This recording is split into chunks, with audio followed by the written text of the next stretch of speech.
Bonjour à tous, c'est ravi de vous retrouver pour un nouveau numéro de l'Expresso de Rassemblimo, votre rendez-vous du mardi matin à 9h, 9h02 en l'occurrence ce matin. Je suis toujours un peu en retard parce qu'il faut que je discute avec les invités. J'ai regardé dans le groupe Facebook que tout se soit bien lancé pour être sûr que vous êtes bien avec nous ce matin, a priori. C'est le cas. Faites-nous un petit coucou dans les commentaires pour nous indiquer que vous êtes bien à nos côtés pour passer ce bon moment pendant les 45 prochaines minutes. On va essayer de vous apporter un max de contenu pendant ce temps imparti. Je vous rappelle les règles d'usage. Pensez bien à cliquer dans le lien qui se trouve dans le descriptif de ce live pour donner l'autorisation à Facebook d'afficher votre nom et votre photo de profil. Comme ça nous permettra de vous afficher, d'afficher vos commentaires à l'écran et puis surtout qu'on sache à qui on s'adresse. Ça m'évite la gymnastique entre le téléphone et le studio. Vous êtes déjà une quinzaine à être connectés, donc faites-nous un petit coucou. Les commentaires ne devraient pas tarder à arriver, mais nous laissez passer. Voilà, tout simplement. A priori, ça devrait le faire. Voilà, super content de vous retrouver en tout cas pour ce nouveau numéro. On va parler publicité Facebook. J'aurai plein de choses aussi à vous dire pendant ce live, des petites annonces aussi à vous faire. Bon, bref. Mais on fera tout ça en temps voulu. Voilà, donc salut Philippe, salut Fabien, qui on a également, salut Julie. Voilà, beaucoup de membres de l'Académie Accélérimo. Et voilà, et on a des Facebook users. Voilà. Donc, je vais regarder sur mon téléphone. On a donc Jean-Baptiste, Laetitia. Pensez bien à cliquer sur le lien qui se trouve dans le descriptif de la vidéo pour pouvoir donner l'autorisation à Facebook, afficher votre commentaire comme l'a fait Virginie. Salut Virginie. Salut Cédric. Pense bien à cliquer sur le lien dans le descriptif, comme ça on pourra vous afficher. Marie-Pierre nous dit bonjour, je ne sais pas si le lien fonctionne. Écoute, je te confirme Marie-Pierre qu'il fonctionne et je peux donc t'afficher à l'écran. Voilà, c'est l'heure du café. Ce que je vous propose, c'est qu'on démarre ce nouveau numéro de l'Expresso de Rassemblimo. Dans ce nouveau numéro, j'ai la chance et le plaisir d'accueillir Maria, que je connais maintenant depuis… Longtemps. Ça fait genre vieux dinosaure, mais quoi, 4 ans. Allez, 4 ans. Ouais, 4-5 ans, je dirais. J'ai démarré il y a… Oui, on est en 2022, ouais, 5 ans. Ouais, probablement 5 ans. Maria, qui a été une de mes premières rencontres, on va dire localement, quand j'ai décidé d'entreprendre, puisqu'elle est pas très loin de chez moi. Voilà, on a des gens en commun qui sont là. Je vois qu'il y a Claire de Chambure qui est là aussi, une ancienne invitée aussi de l'Expresso. Donc Maria, petit disclaimer, donc Maria qui, donc vous le savez, elle va se présenter, est consultante en publicité Facebook, mais qui est également la personne qui s'occupe de nos propres campagnes publicitaires chez Accélérimo. Et je sais que Maria a plein de choses à vous partager parce que du coup, elle connaît un petit peu les conseillers immobiliers. Maria, je te laisse la parole. Est-ce que tu peux te présenter pour les conseillers immo qui nous écoutent? Oui, bonjour à tout le monde. Merci de m'accueillir aujourd'hui. Donc, effectivement, je suis consultant en publicité Facebook, Media Buyer. Je m'occupe essentiellement, je fais que de la publicité Facebook aujourd'hui. Et je me spécialise dans la génération de prospects. Donc, tous mes clients, aujourd'hui, ils génèrent des prospects. Donc, ce soit les formateurs, des personnes qui vendent des formations en ligne, des accompagnements, ce type de choses, voilà. Des infopreneurs, donc, qui ont, voilà, les formations en ligne. Ou justement des personnes en local, des entreprises en local qui ont besoin de générer des contacts, notamment des agents immobiliers. Je suis souvent sollicitée par les agents immobiliers pour la génération de leads, que ce soit pour le coaching ou pour la prestation. C'est marrant, Maria, que tu l'abordes comme ça. Après, on va revenir sur ton parcours, mais c'est intéressant que tu l'abordes déjà sous cet angle-là qui est des consultants, des formateurs, des coachs, etc., qui, eux, vont chercher à générer des prospects, souvent avec une audience nationale, ou en tout cas sans restriction locale, ce qui est mon cas à moi, par exemple, mais également, et tu fais bien la différence, des business locaux, implantés localement, qui, eux, ont besoin d'attirer des prospects sur un angle géographique vraiment très, très restreint. Et j'imagine que ce sont deux manières très différentes d'aborder les choses. Et tu vas nous en dire un petit peu plus, du coup, juste après. Oui, bien sûr. Ça va? Super. Oui. Du coup, Maria, comment est-ce qu'on en vient à être consultante en publicité Facebook? Donc, nous, on se connaît depuis 2017. C'était déjà le cas en 2017, mais qu'est-ce que tu avais fait avant ça, malgré ton jeune âge? Alors, bon, déjà, j'ai travaillé dans la communication et dans le marketing dans une entreprise. Et à un moment donné, j'ai décidé de me lancer. C'est vrai que au début, je pensais plutôt à me lancer dans le community management, etc. Mais il y avait pas deux obstacles, mais il y a deux choses. Donc déjà, je suis étrangère. Donc voilà, communication peut-être, c'est pas forcément la première, le meilleur choix. Et deuxièmement, le client avec qui j'ai travaillé, il avait besoin de résultats rapidement. Et c'était en période de changement de l'algorithme Facebook, etc. Donc la visibilité elle était complètement coupée, etc. Les gens, on voyait pas de posts qu'on publiait, etc. Et du coup, je me suis réorientée vers la publicité parce que, mes premiers clients, je commençais à leur faire la publicité, on voyait tout de suite des résultats. Donc, petit à petit, en fonction des demandes, je me suis orientée de plus en plus vers faire que de la publicité Facebook. Et je commençais à avoir des clients qui faisaient des générations de leads. Et aujourd'hui, je travaille quasiment que en recommandation. J'ai pratiquement que des clients justement qui font des lancements, des générations de leads pour leurs offres, pour leurs accompagnements, pour leurs formations, d'un côté. Et de l'autre côté, justement, des entreprises, les entreprises au niveau local, parce que, il y a une différence, bien évidemment, au niveau de stratégie et des budgets qu'on va consacrer à la publicité Facebook. Donc, il y a une autre stratégie à mettre en place. Cool. On va voir ça. J'en profite pour faire un petit coucou à Anan, Alexis, Jérôme, Séverine, à Maxime. Alors, Maxime Hébert, que beaucoup d'entre vous connaissez, n'hésitez pas à lui faire, s'il est dans les commentaires, allez lui faire un petit bisou en commentaire. Il est couché au fond de son lit, il est malade, le pauvre. Alors, allez lui faire un petit coucou. Ça lui fera du bien à Maxime. Maria, c'est intéressant, tu parlais de ce fameux changement Facebook et le moment du coup où ça a contribué en fait peut-être à la transition de l'idée du community management vers la publicité Facebook, parce que c'est le moment où Facebook, et toutes les plateformes fonctionnent comme ça, et je pense que c'est important de le dire, a décidé d'utiliser cette manne d'utilisateurs actifs gratuits sur la plateforme pour monétiser cette plateforme-là par la publicité, d'accord, comme font énormément de plateformes. C'est un modèle qui est bien connu. Donc, tu rentres, c'est gratuit, ça reste gratuit, mais ce n'est pas vraiment gratuit parce qu'il va y avoir de la publicité à cet endroit-là. Fourbe ou pas fourbe, Facebook a décidé, pour pousser la fonctionnalité de publicité, de réduire la portée des posts. Hein, c'est ça qu'on a constaté à ce moment-là, c'est-à-dire que avant, tu postais, tu avais énormément de vues, et puis d'un coup, tu avais quasiment plus de vues, et c'est le moment où Facebook a lancé la fonctionnalité de la publicité pour pousser justement les posts, c'est ça? Oui, en fait, en 2018, ils ont décidé de couper. C'était progressif, hein, chaque année, ils coupaient un petit peu plus, mais c'est vrai qu'en 2018, c'était un gros changement d'algorithme Facebook où ils ont décidé quand même de limiter la visibilité organique pour des pages professionnelles Facebook. Et du coup, c'était un grand.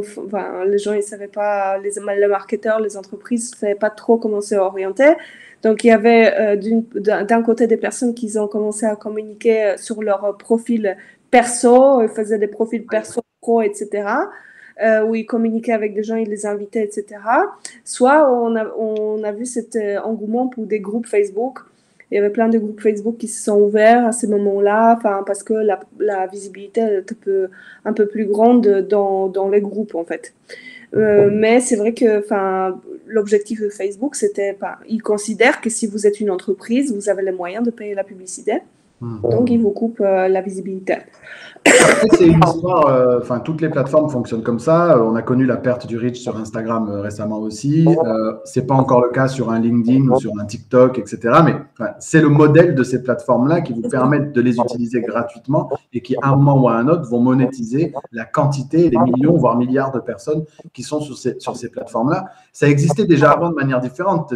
Avant, on emmenait du trafic sur un site internet et puis on te placardait plein de publicités sur les pages parce que c'était le moyen de monétiser le trafic qu'il y avait dans ces outils-là. Après, on est d'accord ou on n'est pas d'accord, on n'est pas là pour faire le débat de l'utilisation des données, etc., mais c'est comme ça en tout cas que ces plateformes fonctionnent. Maria, tu disais tout à l'heure, et je pense que ça va intéresser tous les conseillers qui nous écoutent, et surtout n'hésitez pas à poser vos questions ou à commenter pour qu'on puisse vraiment vous faire, allez, il nous reste une trentaine de minutes, quelque chose de vraiment très didactique. Maria, tu faisais tout à l'heure la distinction avec les business locaux.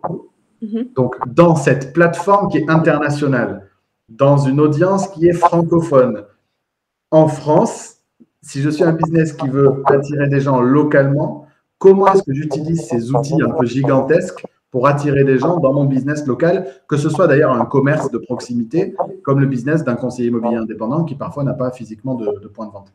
Bon, déjà, Facebook, il nous permet de faire le ciblage qui sont très précis.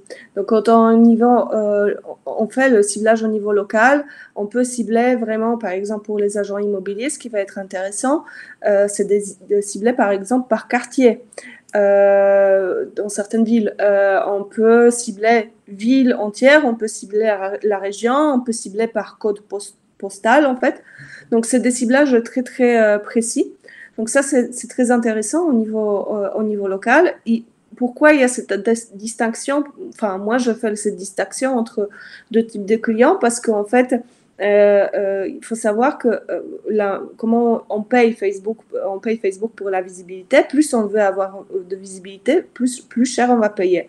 Donc, bien évidemment, si on fait la publicité au niveau national, il faudra débourser plus d'argent que si on fait les publicités au niveau local, où on a moins de personnes qu'on veut atteindre, donc on va payer moins cher. Donc, pour vous donner l'ordre de prix de Facebook, aujourd'hui, on va payer entre 10 et 15 euros pour atteindre 1000 personnes. Donc, pour que 1000 personnes voient votre publicité sur Facebook. Bon, les prix vont augmenter, avec le temps, je pense, parce que de plus en plus il y a de concurrence, plus ça va coûter cher. Mais pour le moment, on est dans ces tarifs-là. Donc, il faut savoir que si, par exemple, on cible au niveau local, donc on souhaite cibler une ville où on veut faire des campagnes au niveau régional, pour les agents immobiliers, je leur conseille de mettre autour de 300 euros par mois de budget publicitaire. Et le répartir entre le publicité de génération de contacts ou de visibilité, etc. Donc, en fonction bien évidemment, de stratégies qu'on va mettre en place. Et on va parler du coup de ces stratégies qu'aujourd'hui, on appelle des tunnels de vente. Ok. Je peux t'arrêter là-dessus, Maria, parce que c'est important ce que tu viens de dire. Et je sais que ça a forcément interpellé les conseillers immobiliers qui écoutent sur les budgets. Parce qu'effectivement, on entend souvent, il faut mettre 150, 200, 300, 500 euros de pub pour un conseiller immobilier. Et on sait que pour un dirigeant d'agence immobilière, ça marche. Pour un conseiller immobilier indépendant, on est tout de suite sur des budgets qui sont élevés, en fait. Je connais très bien les conseillers immobiliers indépendants. Je sais que ce sont des budgets qui sont élevés. À plusieurs reprises, nous-mêmes, on a été sollicités par des gens qui voulaient monter des partenariats pour aider les conseillers immobiliers à se lancer dans la publicité Facebook. Et à chaque fois, le sujet du budget que les conseillers devaient mettre, c'était toujours un problème, en fait, parce que c'est des budgets élevés. Ce budget, il est de ce montant-là parce qu'on cherche, et tu m'arrêtes si je me trompe, à donner un maximum de données à Facebook. C'est-à-dire, en fait, quelque part, plus le budget est élevé, plus Facebook va pouvoir optimiser la campagne, avoir un peu de la marge de manœuvre pour optimiser la campagne. Est-ce que c'est ça l'idée, ou est-ce que tout simplement parce que en fait, le nombre de leads qu'un conseiller immobilier doit attirer, ça va nécessiter de toute façon de devoir mettre au moins 300 euros? C'est ça l'idée? Non, en fait, c'est vraiment par rapport à la visibilité. Donc, plus on veut être visible, plus on veut que les gens ils nous voient, plus il faut débourser d'argent, en fait. Donc, bien évidemment, si on est en Provence et on est dans une petite ville, vous pouvez dépenser moins. Par contre, si on est dans les grandes agglomérations comme Paris, Bordeaux, Lyon, etc., bah là, il faut débourser un peu plus, bah, parce que déjà, il y a de la concurrence. Deuxièmement, parce que les gens, en fait, dans ce type de service, comme les agents immobiliers, bah, les gens, pour laisser le contact pour prise de rendez-vous, bien évidemment, ça ne va pas se faire tout de suite, en fait. Les gens, ils ont besoin de voir la publicité pendant plusieurs fois. Aujourd'hui, on dit que pour une prise de décision par quelqu'un, il faut 17 points de contact. 17 points de contact, bien évidemment en fonction des prix, etc. Mais bon, les agents immobiliers, une fois on a pris le rendez-vous, une fois on a signé un mandat, on est largement quand même rentabilisé. Donc, il faut déjà regarder ça un petit peu. Enfin, je sais que c'est compliqué, mais enfin, il faut se donner des moyens aussi, je pense, pour. Non, mais là, pour le coup, tu prêches à 1000% à convaincu. Ça demande d'avoir fait un travail, et là, je challenge les conseillers immobiliers qui nous écoutent, ceux qui sont dans nos formations, vous le savez, mais pour les autres, tant que vous ne saurez pas combien vaut un mandat exclusif, quelle est la valeur d'un mandat exclusif dans votre conversion, vous ne pourrez pas investir pour acquérir des rendez-vous et pour acquérir des leads. On fait ce travail-là avec nos membres en fonction de vos honoraires moyens, de vos taux de conversion, de vos mandats en vente, de vos taux de conversion, de vos rendez-vous vendeurs, estimation en mandat exclusif, etc. Ça va donner une valeur par rendez-vous obtenu. En moyenne, dans les gens qu'on accompagne, on est sur des valeurs par rendez-vous obtenu qui sont entre 800 et 2000 euros. Pour le rendez-vous, d'accord? Donc, vous voyez bien que quand Maria parle de 300 euros de publicité Facebook par mois, ça peut être rentable pourvu qu'on ait cet esprit de dire je cherche un retour sur investissement, je suis prêt à investir dans mon entreprise parce que je sais que mécaniquement, compte tenu de mes taux de conversion, je vais rentabiliser cet investissement-là. Ok. Maria, tu parlais de tunnel de vente. Tu as parlé de plein de choses et on a une question de Marie-Pierre, je pense, à laquelle on va pouvoir répondre, qui dit il faut donc faire varier la visibilité selon le type de campagne, une campagne pour acquérir de la notoriété, une campagne pour la diffusion des biens. Alors, Marie-Pierre, je te propose qu'on parle de la partie diffusion de biens après. Là, on va essayer de regarder côté acquisition de leads, notamment de leads vendeurs, ce qui peut être fait. Donc, Maria, tu as parlé de visibilité et tu as parlé aussi donc, de leads. Comment est-ce que ça s'articule du coup dans un tunnel de conversion, dans un tunnel de vente? Alors déjà, un tunnel de vente, il faut savoir qu'est-ce que c'est en fait. C'est une stratégie, ce sont des stratégies utilisées dans le marketing au digital d'aujourd'hui qui consiste à mettre en place un parcours de prospects, de visiteurs, qui va les mener de votre connaissance. Donc, il va d'abord vous connaître, ensuite il va interagir avec vous, et ensuite il va prendre une décision. Donc, il va acheter, soit il va vous laisser le contact. Enfin, l'objectif, c'est toujours de le transformer. Donc, il va y avoir plusieurs étapes dans le tunnel de vente en général. La première étape, c'est bien évidemment la visibilité. Donc, on éveille l'attention de l'internaute par le biais d'un article, par exemple, une vidéo de présentation, des lives Facebook, nos posts sur les réseaux sociaux. Donc, d'abord, il y a cette visibilité. Les gens, ils doivent nous connaître, savoir qu'on existe. Voilà, il y a un agent immobilier, il y a une agente immobilière qui s'appelle Maria Weyman, elle travaille sur Cannes, par exemple, etc. Je peux t'arrêter déjà là, Maria? Donc là, premier objectif, c'est donc d'acquérir de la visibilité avec du contenu. On comprend que c'est du contenu qui apporte de la valeur quand même, qui rend service, qui informe les gens. Et ça, c'est important ce que tu viens de dire là, c'est-à-dire qu'on commence pas tout de suite par une publicité Facebook de type transactionnel, c'est-à-dire tout de suite contactez-moi, parce qu'on voit beaucoup, moi je vois énormément de publicité Facebook de conseil immobilier, c'est tout de suite l'estimation offerte, c'est tout de suite cliquez là pour obtenir un rendez-vous, le mandat, le truc. Donc, toi, tu préconises quand même qu'il y ait une étape avant, qui est d'abord de donner un maximum de visibilité à son contenu. Bah, en fait, moi, je fais aussi des campagnes essentiellement pour l'acquisition de leads et ça marche aussi, mais c'est vrai que d'avoir une stratégie en place de visibilité, même si on ne fait pas ça inclut pas la publicité, mais on fait par exemple régulièrement des posts Facebook, etc. Ça nous permet descendre le coût par lead, en fait, finalement, parce que les gens, quand je parlais de ces 17 points de contact, bah, les gens ils vont nous voir sur les réseaux sociaux, ils vont nous voir sur Instagram, ils vont nous voir sur LinkedIn, ils vont nous voir grâce à la publicité Facebook, etc. Et à un moment donné, quand je vais avoir un bien à vendre, si je ne connais pas les agents immobiliers, si je ne connais personne dans mon entourage, je vais plutôt me diriger vers ce que je connais, donc la personne que je vois le plus souvent sur les réseaux sociaux. Donc, cette première étape n'est pas encore forcément une étape publicitaire à ce stade-là. Tu parles vraiment du contenu organique que je vais diffuser régulièrement sur mes réseaux sociaux, etc. Oui. Fabien nous dit à quelle fréquence la publication de ce contenu.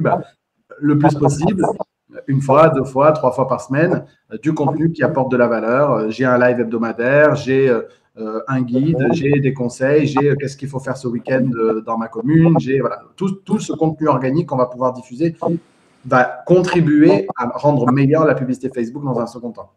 Oui, après, bien évidemment, tout va dépendre de nos budgets.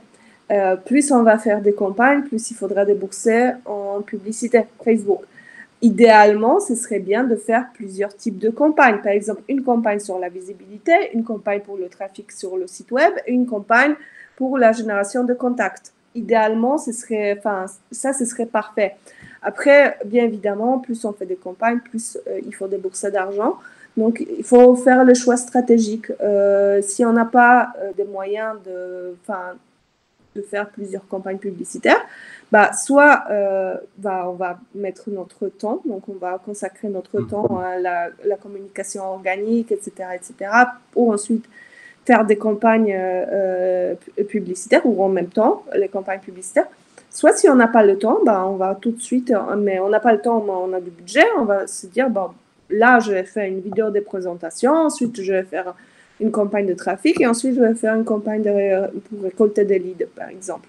Il y a une dimension importante dans ce que tu évoques là, c'est qu'on a énormément de conseillers immobiliers qui réussissent très bien à obtenir des leads sans publicité Facebook. Il y en a qui prennent ce raccourci qui est potentiellement la publicité Facebook.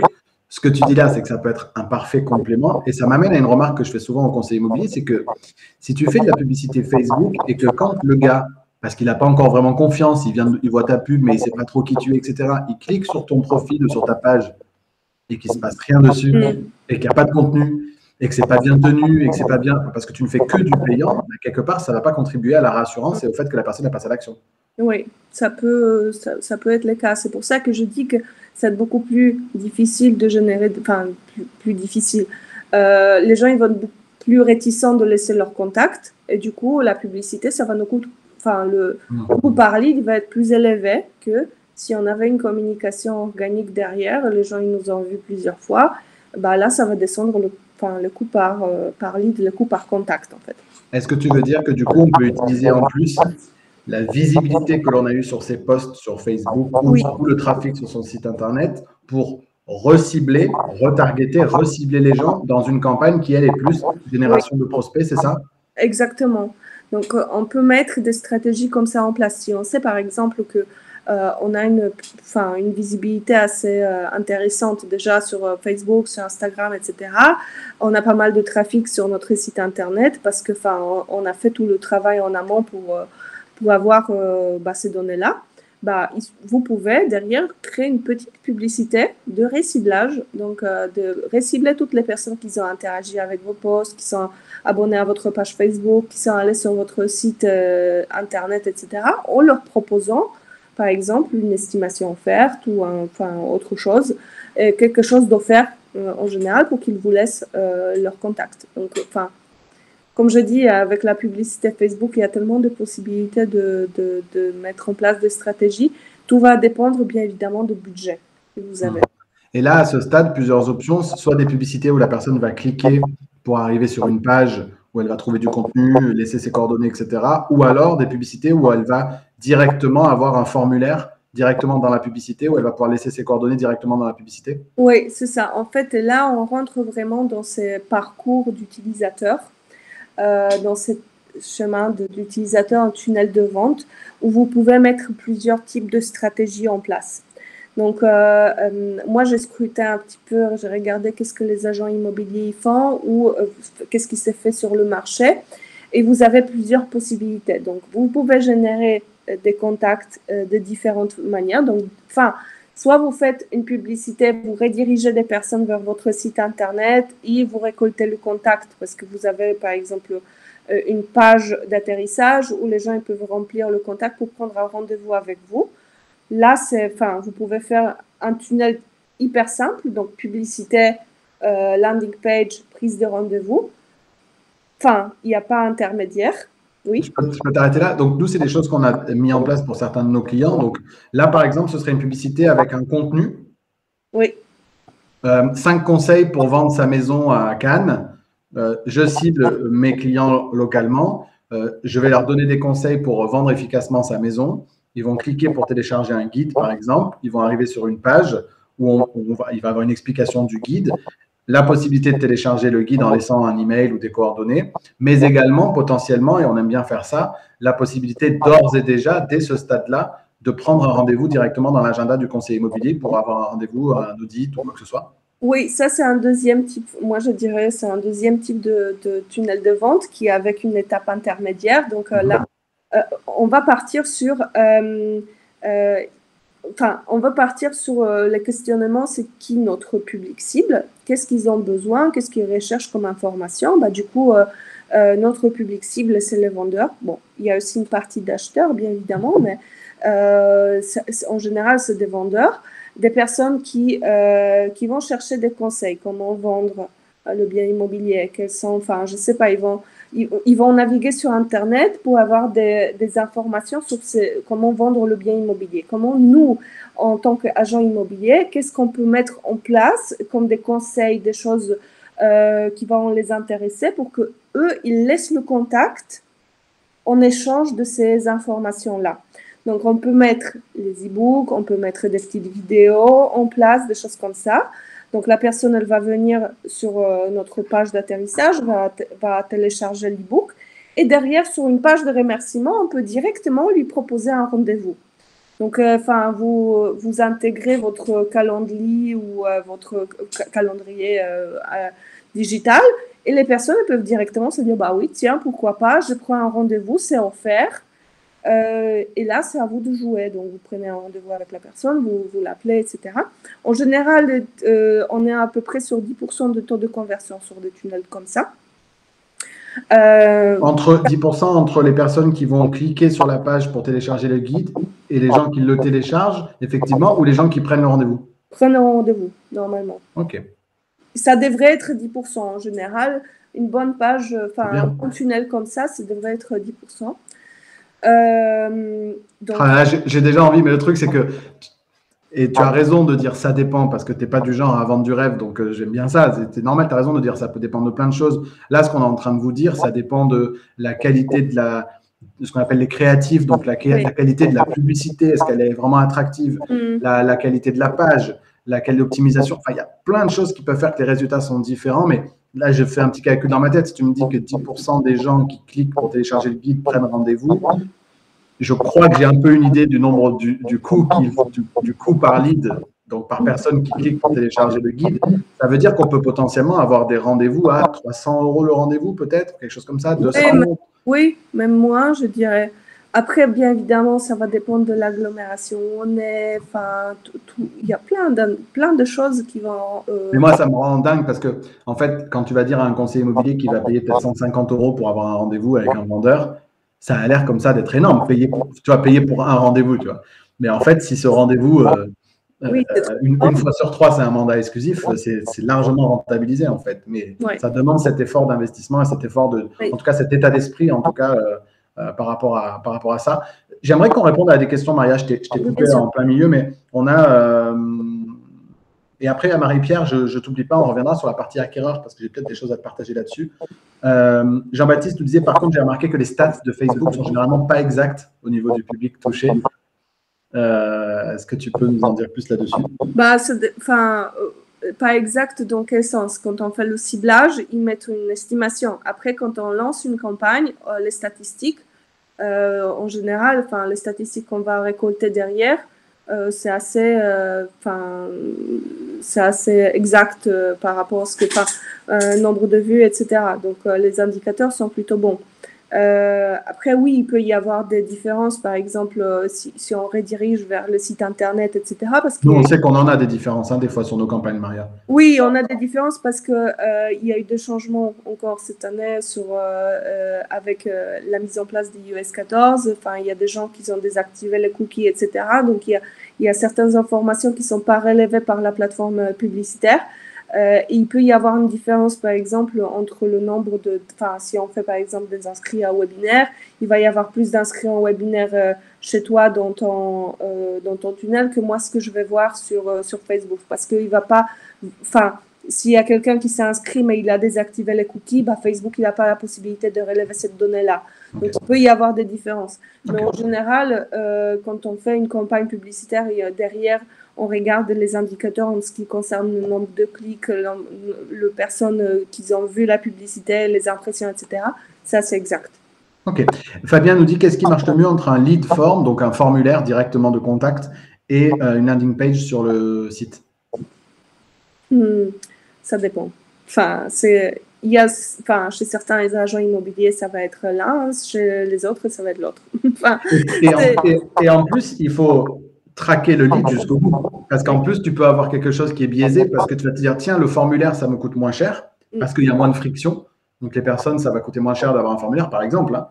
Sauf que si ces personnes-là, elles sont moins chères aussi parce qu'elles sont moins qualifiées et que tu vas les convertir moins souvent derrière en clients, alors voilà, il faut regarder le coût par lead, mais il faut aussi regarder le CAC, donc le coût d'acquisition client. C'est-à-dire combien est-ce que ça t'a coûté pour avoir ce mandat. Et parfois, tu vas t'apercevoir qu'un lead qui t'a coûté plus cher au départ va être un mandat qui va être moins cher à l'arrivée. Donc ça peut beaucoup jouer. Et ça amène à la deuxième question de Fabien, qui est sur est-ce qu'il vaut mieux faire une pub guide vendeur ou estimation offerte ou tester les deux? Alors, le mieux, ce serait de tester les deux, bien évidemment, parce que si on fait un tunnel avec un e-book, on va avoir beaucoup plus de leads. Enfin, il va y avoir aussi beaucoup de curieux, des gens qui se préparent pour la vente, des choses comme ça, les personnes qu'on va directement prendre, qui vont directement prendre un rendez-vous pour une estimation. Donc ça, il faut savoir que, le coût par lead, il va être différent. Parce que, si quelqu'un télécharge un e-book, peut-être il a besoin, entre le téléchargement d'e-book et la transformation, ça peut prendre 2-3 mois, par exemple. Alors que si quelqu'un prend un rendez-vous directement pour une estimation offerte, bah là, il a le besoin tout de suite. Donc, il va y avoir moins de personnes qui vont laisser le contact numéro de téléphone que des personnes qui vont télécharger le guide. Donc, on va avoir plus de leads avec l'e-book. Mais qui veut dire plus de leads avec e-book, ça veut dire plus d'opportunités aussi. Mais avec du suivi. C'est ce que j'allais dire après, c'est qu'une fois que la personne a téléchargé son guide, encore faut-il avoir derrière des séquences d'emails ou de rappels, etc., pour s'assurer de continuer de garder le contact avec ces gens qui ont téléchargé. Voilà. Mais on parle d'e-book, on parle des estimations offertes, mais moi, je vois rarement des agents immobiliers qui font des webinaires ou des live Q&A, par exemple, questions-réponses. Il y a des gens, il y a des vendeurs qui se posent des questions. Pourquoi pas faire des live, questions-réponses pour les vendeurs? Vous voulez vendre un bien, on fait un événement. Ça peut être extrêmement simple. On peut faire juste un live Facebook, on fait une promotion de cet événement-là au niveau local. Bah, toutes les personnes qui vont venir, ce sont des personnes qui potentiellement, c'est des vendeurs, c'est donc les prospects. Et vous répondez à leurs questions, donc vous donnez de la valeur. Ils vont voir comment vous communiquez, ils vont voir le feeling. S'il y a des personnes qui vont avoir le feeling avec vous, à la fin, vous proposez, si vous voulez, on prend un rendez-vous pour une estimation offerte. Et là, vous récoltez des contacts, quoi. Moi, je pense que c'est dommage de ne pas utiliser ces formats-là. Je trouve ça vraiment... pourquoi pas ça marcherait pas? Ça marche pour les infopreneurs qui font des gros lancements pour les formations. Pourquoi ça marcherait pas au niveau local? Il y a Marie-Pierre qui nous pose une question sur une différence de rentabilité entre un public rural ou un public urbain. Oui, il va y avoir une différence bien évidemment parce que déjà le public, il y a moins de public public cible, donc il y a moins d'opportunités. Quand on est en Provence, par exemple, il y a moins d'opportunités, il y a moins de personnes qui vendent les biens que, par exemple, à Paris. Mais il faut savoir qu'il y a aussi moins de concurrence. Donc, mais c'est extrêmement difficile à calculer comme ça, de dire, enfin, là, vous allez payer tel prix le lead, là, vous allez payer tel prix le lead, parce que le marché, il change en fonction du marché, en fonction de la période, en fonction du nombre de personnes qui font la publicité en ce moment. La personne qui va vous dire, qui va s'engager sur les résultats, moi, je me méfierais, en fait. Si quelqu'un vous dit, bah oui, moi je vous génère tant et tant de leads et vous aurez un tel coût par lead, enfin. Il y a plein de choses il y a plein de choses qui nous échappent en fait dans ces plateformes publicitaires parce que, comme Maria l'évoque, la période de l'année joue beaucoup parce qu'elle peut être plus ou moins concurrentielle. Il peut y avoir des gens qui vont faire des opérations tout en même temps. Dans notre cas, à nous, c'est ça. Hein. Souvent, en janvier, il se passe des choses en janvier, il se passe des choses en septembre. Donc, souvent, tu vas payer tes leads plus cher à ces périodes-là. Il y a des événements aussi, parfois, quasi géopolitiques qui font que, d'un coup, on a sous-estimé ça. Tu rentres en période d'élection présidentielle aux États-Unis. Bah, il y a des milliards qui sont injectés en publicité dans la plateforme Facebook et ça a un impact publicitaire colossal dans toutes les industries. Enfin, il y a plein de choses qui nous échappent dans le monde de la publicité. Bah, faire de génération de leads immobiliers en vacances au mois d'août, c'est pas une bonne idée. Les gens, ils sont en vacances, il y a beaucoup moins d'opportunités. Donc oui, il faut prendre en compte tout ça pendant la période de Noël, par exemple, des choses comme ça. Enfin, il va y avoir plus de personnes qui vont faire la pub, donc ça va coûter un peu plus cher. Il faut prendre en considération tout ça, bien évidemment, oui. Ok, Jérôme nous dit, du coup, est-ce qu'on peut proposer une alternative? Toi, soit télécharger l'e-book, soit prendre rendez-vous. A priori, on sait qu'en marketing, on essaie d'éviter de donner des alternatives aux gens. Est-ce que Maria, tu partages cet avis de quand on multiplie les appels à l'action, on a une déperdition sur la transformation? Non, je trouve pas, parce qu'en fait, il faut savoir, parce que nous, les agents immobiliers vont toujours calculer par rapport au rendez-vous. Mais il faut savoir que si vous faites la publicité sur la visibilité, vous avez le résultat, vous avez Facebook, il va montrer votre publicité à tel et tel nombre de personnes. Donc, les gens, ils vont vous voir. Donc, c'est ça le résultat qui vont, vous aurez de la visibilité. Les gens, ils vont vous voir. Peut-être, ils vont pas tout de suite prendre de rendez-vous, mais vous savez pas si dans 2-3 mois, il y a quelqu'un qui va pas se transformer. C'est ça qui est compliqué, en fait. C'est le calcul de chemin décisionnel de personnes, en fait. De premier point de contact jusqu'à la décision. Ça qui peut être compliqué, surtout dans les services qui sont assez onéreux quand même. Il faut savoir que si on va vendre une paire de chaussures à 50 €, c'est facile de prendre une décision comme ça. Par contre, si on s'engage à signer un mandat, bah là, c'est plusieurs milliers d'euros. C'est quand même beaucoup plus difficile. Ça va aussi dépendre de nos capacités de négociation. Il n'y a pas que la publicité Facebook, il y a aussi toute une partie où nous devons prendre en charge. Il doit y avoir un feeling, il doit y avoir un aspect de confiance quand même. Donc, il y a toutes ces parties-là.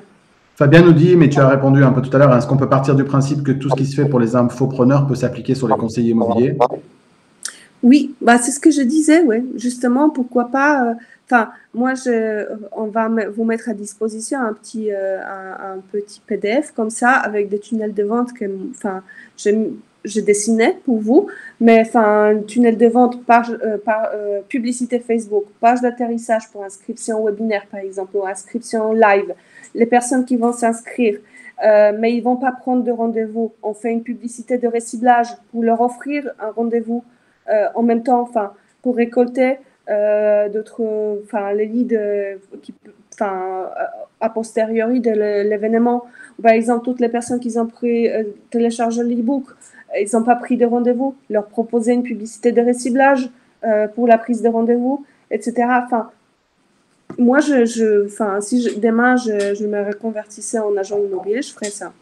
Maria, pour ceux qui nous écoutent là en podcast, a fait plein de gestes, mais vous êtes en podcast, vous les avez dans les oreilles. Mais du coup, on vous met, vous l'avez compris, un PDF en descriptif de cette vidéo Oui. si vous êtes sur YouTube ou du podcast si vous êtes en podcast pour vous donner les ressources que Maria vient d'évoquer.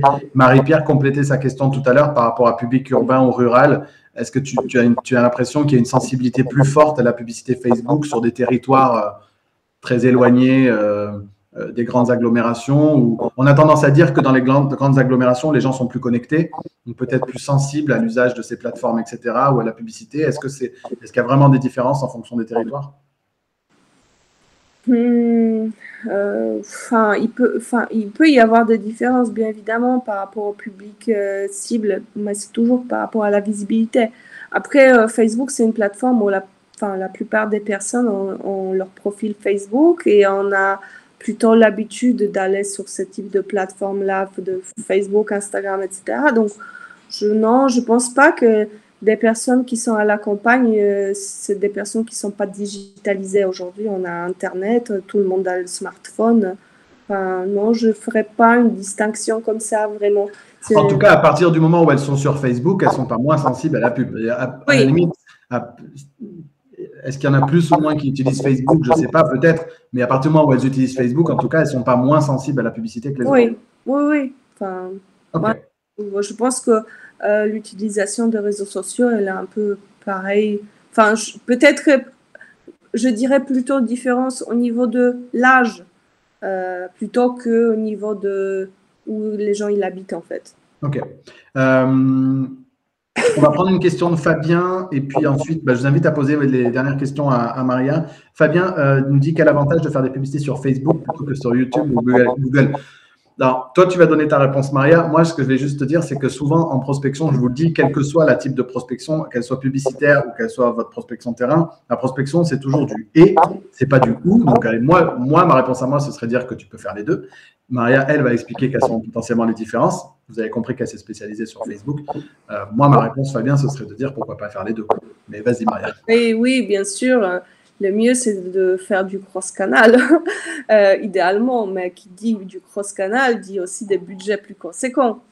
Donc, idéalement, ce serait de faire de la publicité Facebook pour la visibilité, récolter des contacts, etc. Mais faire aussi, par exemple, une campagne de remarketing en Google Ads, par exemple.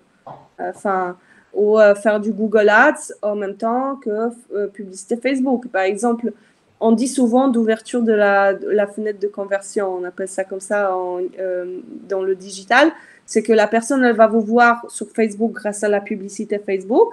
On est dans le transport, on n'a pas le temps de laisser le contact, je ne sais pas, mais on vous a vu et on s'est dit, bon, à la maison, je rentre à la maison, je tape dans Google avec des mots-clés et là, il y a votre publicité Google Ads qui sort. Oui, ou ta fiche Google My Business. Ou ta fiche de Google My Business, voilà. Donc, d'abord, ils vous ont vu sur Facebook. Ils n'ont peut-être pas laissé le contact parce qu'ils n'ont pas eu le temps. Il faut savoir comment on utilise des réseaux sociaux un peu comme ça, en automatique. Mais après, ils rentrent à la maison et ils vont prendre une décision à la maison. Souvent comme ça aussi avec le e-commerce. On voit un truc, on se dit « Ah, c'est trop bien ». Je rentre à la maison, je tape les mots-clés ou je les recherche sur Google et j'achète via Google. Ou à l'inverse, je suis sur Google et je tape comment vendre sa maison à Bourgoin-Jallieu. Et puis, je tombe sur un article de blog qui a été rédigé par le conseiller immobilier sur lequel le conseiller a déposé un pixel Facebook qui fait que après, quand je vais aller me balader sur Facebook, je vais voir la publicité pour une estimation offerte ou pour un téléchargement du guide parce que j'ai été retargeté en tant que visiteur de telle page via une publicité Google. Donc, tout ça, ça peut se connecter facilement.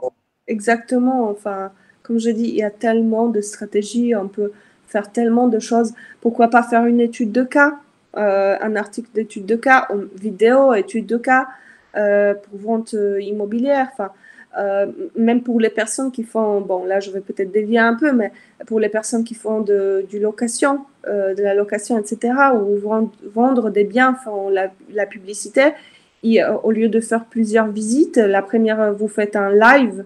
Pour les premières personnes qui veulent voir comme ça, vous faites un live dans le bien immobilier. Je sais que ça se fait beaucoup dans certains pays. Et là, ensuite, vous prenez des rendez-vous pour les personnes qui seraient vraiment potentiellement intéressées parce qu'elles ont déjà vu. Et ça qualifie beaucoup plus. Ouais. Au lieu de faire les allers-retours tout le temps pour les visites. Il y a autre chose aussi qui se fait, ça rejoint la première question de Marie-Pierre tout à l'heure. Par exemple, là, on vous a pas mal parlé de comment attirer des vendeurs techniquement, mais vous pouvez aussi utiliser les acheteurs. Alors, je ne parle pas d'utiliser les acheteurs pour vendre le bien en question, parce qu'aujourd'hui, il y a une telle tension sur le marché que vous n'avez pas de problème à avoir des acheteurs. Par contre, vous pourriez avoir une très belle maison que vous avez à la vente sur un territoire donné, sur lequel vous feriez une publicité, sans forcément donner d'informations sur le prix, etc., et qui va donner la possibilité aux acquéreurs potentiels de cliquer pour en savoir plus sur la maison en question. Et comme vous savez pertinemment que 30% ou 25% ou 30% des acheteurs qui vont cliquer pour cette maison sont également des vendeurs, ben vous en faites un point intéressant, une stratégie intéressante pour capter des leads vendeurs parmi cette masse d'acheteurs qui va vous contacter sur une jolie maison que vous auriez à la vente. Ça aussi, ça peut potentiellement se faire. Maria, est-ce que tu voudrais rajouter une dernière chose avant qu'on se quitte? Et moi, j'ai des choses à annoncer. Tu veux réfléchir pendant que je raconte ma sauce? Je profite, on est sur la fin de cette interview. Posez vos questions à Maria. On va essayer de prendre peut-être une dernière question. Et puis, Maria, si tu as des choses que tu voulais évoquer, que tu n'as pas encore évoquées, n'hésite pas. Je profite, une fois n'est pas coutume, petite publicité. Aujourd'hui, on lance les inscriptions pour le sommet Rassemblimo 2022. Vous savez, l'événement Rassemblimo fête sa 3e édition. Maria, d'ailleurs, a participé à la première édition, je crois, le jour du confinement. Donc, on lance la 3e édition de l'événement Rassemblimo. Cette année, on le fait, on essaye de mixer le meilleur des 2 éditions précédentes. Donc, on fait un événement qui est gratuit et ouvert à tous les professionnels de l'immobilier, mais avec des conférences qui ont une qualité de production exceptionnelle, télévisuelle, puisqu'on sera de nouveau dans les studios d'Europe 1 à Paris à la fin du mois pour tourner les conférences qui auront lieu. Donc, l'événement Rassemblimo 2022 va être sur un format d'une semaine, du 11 au 19 avril. Donc, du 11 au 19 avril, pour toutes les personnes qui se seront inscrites, vous aurez une nouvelle conférence qui va sortir tous les soirs dans votre espace membre. Donc, on a 9 conférenciers qui vont se succéder. On a des gens comme Julien Pellabert, qui est un des grands spécialistes français de la négociation. On aura Laura Mabille sur la productivité. On a Charline Caron, que vous connaissez peut-être, Léa Roy, que beaucoup d'entre vous connaissez, Maher Meftahi, Marielle Cazoreno, Kim Benour. Enfin, on a énormément. On a Aurélien Onimus, qui est un spécialiste de la blockchain et de l'immobilier. Bref, plein de sujets qui vont être abordés le temps d'une semaine. C'est l'événement Rassemblimo 2022. C'est gratuit et ouvert à tous. Donc, je ne vous mets pas de lien, vous cliquez, mais vous saurez trouver. C'est sur rassemblimo.com. Sur rassemblimo.com, vous pouvez réserver d'ores et déjà votre place pour cet événement qui aura donc lieu du 11 au 19 avril. Et pour vous faire patienter jusqu'au 11 avril, donc lorsque vous vous inscrivez, vous avez automatiquement accès à toutes les conférences de Rassemblimo 2021. Et puis 4 masterclass qu'on a tournées spécifiquement pour vous. Donc, vous avez largement de quoi vous occuper jusqu'au 11 avril, date du début du sommet Rassemblimo 2022.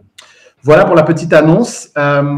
Est-ce qu'il y a des questions pour Maria? Ou Maria, est-ce que tu voulais aborder un sujet que tu n'aurais pas abordé encore? Non, je pense que j'ai épuisé un petit peu le sujet. Après, s'il y a des questions un peu plus particulières. Oui, il y avait des questions. Il y a Fabien avec une question, si tu aidais à drafter la séquence d'email suite au téléchargement d'e-book. Donc, si vous avez des questions plus techniques pour Maria, oui, n'hésitez pas à aller la trouver. Voilà, vous pouvez me retrouver, vous pouvez me contacter directement. On peut faire des tunnels de vente, on peut faire des mailing en fonction du besoin. Avec mes équipes, on peut s'en occuper. Donc, Cool. Écoute, je pense qu'on a fait un bon tour, Maria. Je vois que vous êtes 17 à avoir liké pendant ce live. Ça me paraît pas mal. N'hésitez pas à cliquer sur le bouton. Ça donnera plus de portée à cette vidéo. Si vous avez des copains conseillers immobiliers qui sont intéressés par la publicité Facebook, partagez-leur aussi ce live. Fabien nous dit merci pour ce live super top. Sébastien et Maria, merci Fabien. N'hésitez pas, si vous êtes en train d'écouter en podcast, à partager et à relayer aussi ce podcast ou cette vidéo YouTube, à commenter, bref, tout faire pour que ces lives et ces podcasts Rassemblimo soient vus par un maximum de conseillers immobiliers. Ça nous encourage toujours et à trouver également de nouveaux invités. Mon petit doigt me dit qu'on parlera très bientôt dans Rassemblimo de viager, peut-être dès la semaine prochaine, on verra. En tout cas, voilà, on essaie de renouveler le contenu chaque semaine. Donc, merci encore une fois à tous de votre fidélité. Maria, merci infiniment pour le temps accordé. Nous, on se retrouve dans très bientôt. Merci à toi, Leonardo. Merci à tous. Passez une belle fin de journée et puis on se dit à la semaine prochaine. À la semaine prochaine. Ciao, ciao. Ciao.